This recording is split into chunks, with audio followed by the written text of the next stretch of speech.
whoa, I'm gonna need the hat today. I just finished my morning run. And on this run, there's always a moment where I see the finish line, right? The landmark that says run's over. And my mind starts to get to work. It says, oh, there's the end. We basically did it already. You don't have to keep going. We could just stop now. Why don't you just quit? And it made me think about how the cowardice in us, the weakness in us is not so explicit. It doesn't just come outright and say, no, I'm too weak. I don't like this. This hurts. Stop. It's a better negotiator than that. It says what I just said, right? You're almost there. What does it matter? It's the voice that comes before I even got to the run, and it says, you could skip today. You did the run yesterday. We know you're good for it tomorrow. What's one day gonna hurt? It's that voice that keeps you up too late in the night saying, well, just watch one more episode. It's the one that makes you say, well, 1 or 2 donuts is not gonna kill me. It's not gonna throw the diet off. It's a smart negotiator. It is really good at its job. And that's where all of us kind of know who we want to be and what we have to do to get there, right? We're convinced of that. We know that. That's not what we're negotiating with. We're negotiating with the discomfort that it takes. That's what your mind's trying to keep you from.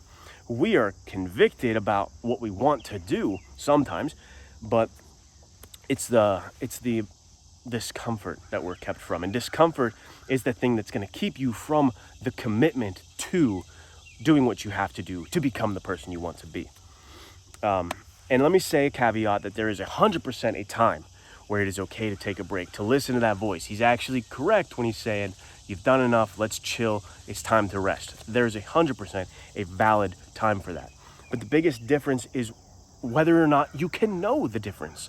That's what matters. Can you distinguish between what's that weakness inside of you and what is the actual legitimate truth? I need to take a break.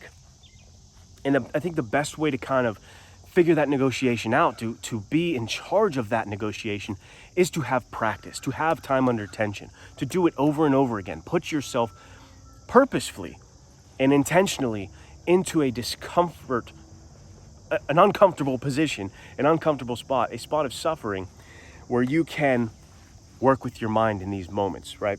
For me, it was boxing. This is how I got to challenge that voice. I got to bring that voice out and get an education on it, really. Because you're there for an hour, it's easy to convince yourself, why do I have to do another round? This is stupid. It's not going to hurt. Let me just go home now. And if you push yourself to do another round, you get the final say. That's what's really being worked. That's the real attraction to me for combat sports, for physical training, for reading big, intimidating books, anything like that, right? The main key is you do not have to obey every thought you have, right? That is the ultimate theme here. Is we often mistake our thoughts for commands, right? We're gonna hear, oh, I'm bored, let me scroll. I'm tired, let me stop. I'm unmotivated, I guess I'm not ready. I'm anxious, let me retreat. Right? We have all of these instant reactions to our thoughts, but your thoughts are not gospel truth, and your feelings are sure as heck not prophecy. So you don't have to give them such weight. You need to pause and get control over those things. Because discomfort is not always a sign that something is wrong. What we can learn on the other side of discomfort is everything. It's the key to getting ownership over your mind. That's what I think. I think it's one of the most important aspects of developing yourself as a fully capable, comprehensive individual is being able to have the upper hand in these negotiations, right? That moment on my run, my heart's getting a workout, my lungs are getting a workout, my legs are getting a workout, sure. But really, it's my ability to get the final word that matters most. And that's why I show up on these runs all the time.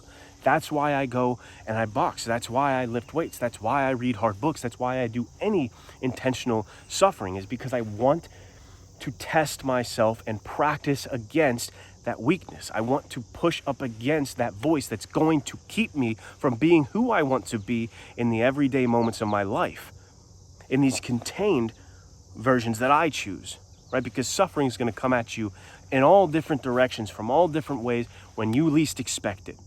So why don't you make an arena in which you can control the circumstances to a large degree? Morning run, very predictable. I'm here all the time. And let me practice. Let me get ahead of myself here before I'm out there in the actual wilderness of the world fighting against this mindset. Hope that makes sense, guys. If it does, let me know. I'll see you in the next one.